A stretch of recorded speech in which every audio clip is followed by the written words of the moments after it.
Wildlife. They're as much a part of America's heritage as her majestic mountains, cathedral-like forests, crystalline rivers, and rolling seas of prairie grass.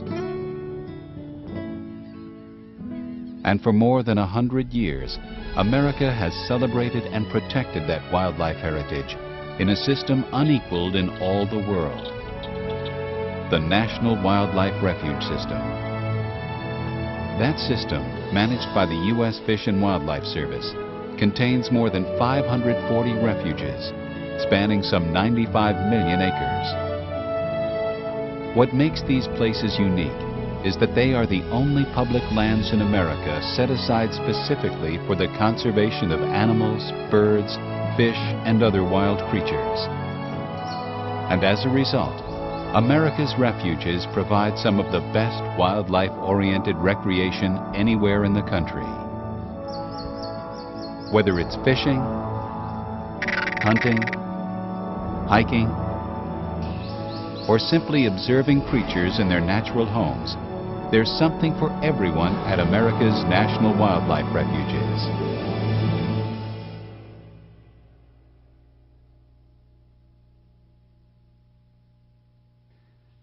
The National Wildlife Refuge System came into being at the dawn of the 20th century as Americans sought to safeguard the nation's wildlife bounty. In that era, commercial hunters were pursuing big game into oblivion for antlers and hides, and taking birds in vast numbers for their meat and feathers. Conservationists took a stand at Florida's Pelican Island, a critical breeding ground for brown pelicans, white egrets, and other birds. In 1903, President Theodore Roosevelt established this tiny 5.5-acre island as America's first national wildlife refuge. And soon, other refuges followed. The Wichita Mountains Refuge was created in Oklahoma in 1905 to provide a haven for the American bison. Although these great shaggy beasts had once numbered in the millions, by the early 20th century, so few bison remained that the government had to ship 15 survivors from a New York zoo to form the starter herd for the new refuge. Other sanctuaries were decreed for pronghorn antelope and bighorn sheep.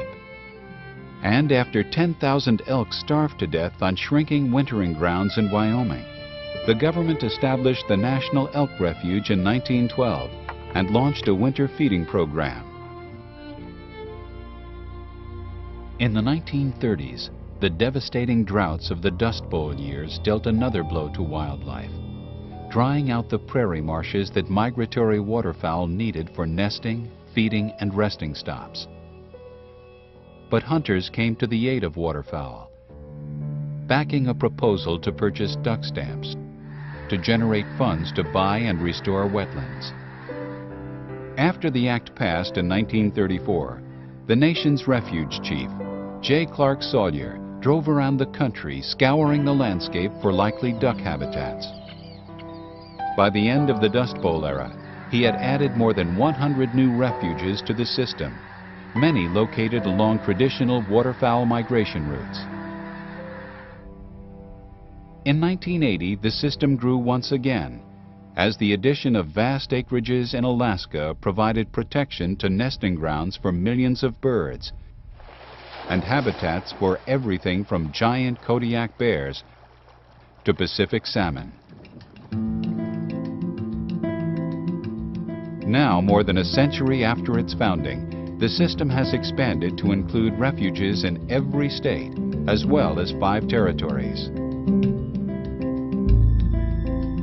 And the system takes in virtually every type of habitat in the nation, from the rainforest to the desert, and from the tundra to the tropics. These refuges provide places to rest and reproduce for literally hundreds of species of birds, mammals, fish, reptiles, and other creatures. Included in that tally are 250 threatened and endangered species. creatures that might not survive, but for the presence of these protected lands. To enhance the survival of all the species under their care, refuge employees work behind the scenes, improving habitats, building wildlife populations, and conducting research to learn how to better meet wildlife's needs. In this way, the refuge system is helping to ensure that the complex webs of life, woven over many thousands of years, remain intact for future generations.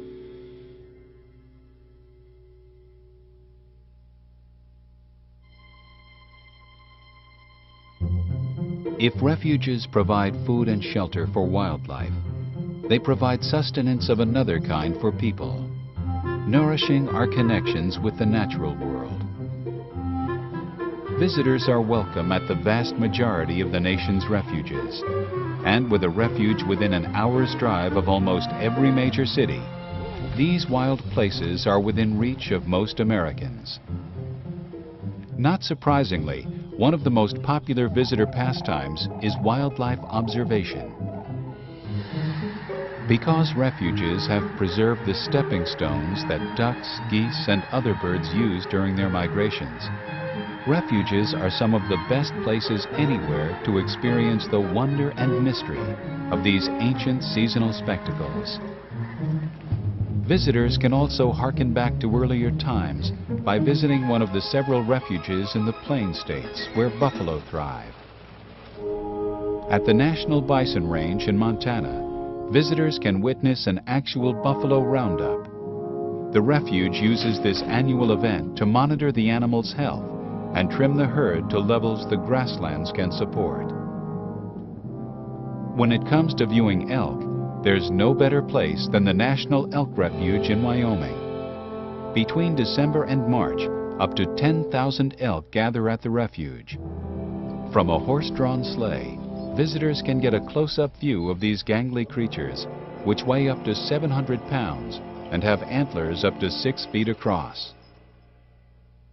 Refuges are also an excellent place to catch a glimpse of less populous species, like the bald eagle. Although the eagle's population had dipped to dangerously low levels in the lower 48 states in the 1960s, eagles are rebounding. That's thanks in part to a string of refuges that provide the birds with the tall trees and undisturbed waterfront locations they favor.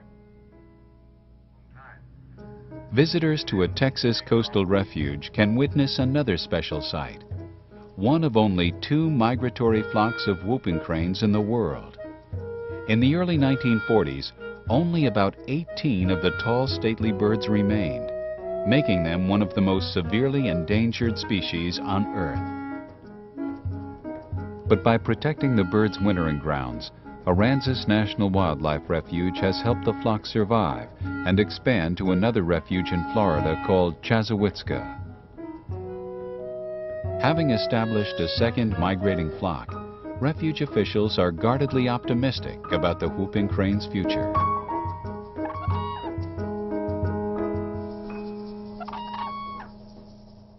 In addition to wildlife viewing, refuges are rich with other recreational possibilities. Nature trails thread through habitats, offering visitors a chance to hike while learning more about the places that wildlife call home. And the lakes, streams, and rivers included within refuge boundaries provide peaceful fishing on pristine waters, plus the chance to see wildlife from a different perspective.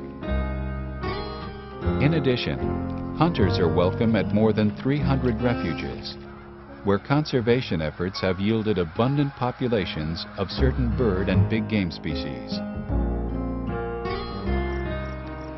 And for everyone, refuges offer opportunities to learn more about the natural world through interpretive talks and hikes, or through environmental education programs.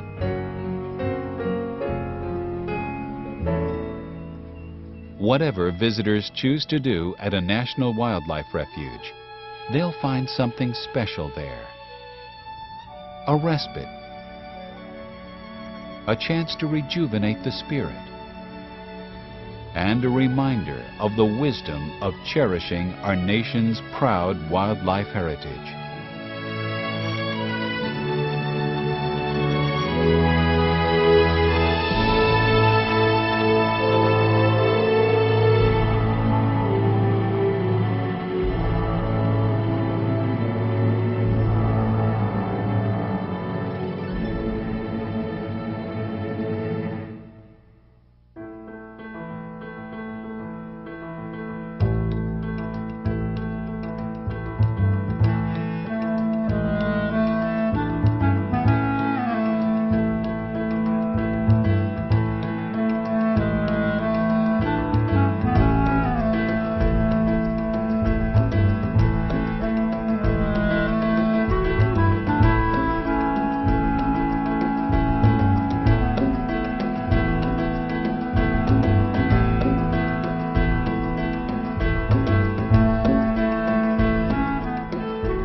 Wildlife.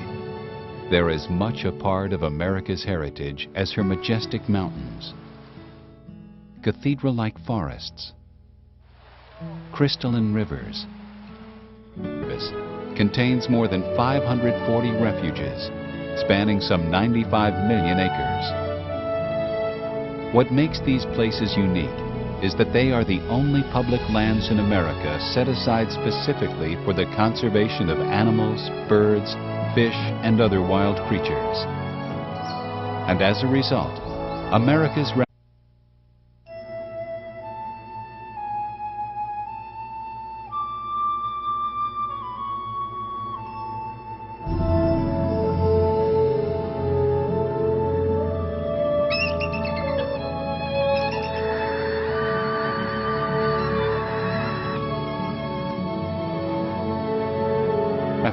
provide some of the best wildlife-oriented recreation anywhere in the country. Whether it's fishing, hunting, hiking, or simply observing creatures in their natural homes, there's something for everyone at America's National Wildlife Refuges and rolling seas of prairie grass. And for more than 100 years, America has celebrated and protected that wildlife heritage in a system unequaled in all the world, the National Wildlife Refuge System. That system, managed by the U.S. Fish and Wildlife Service,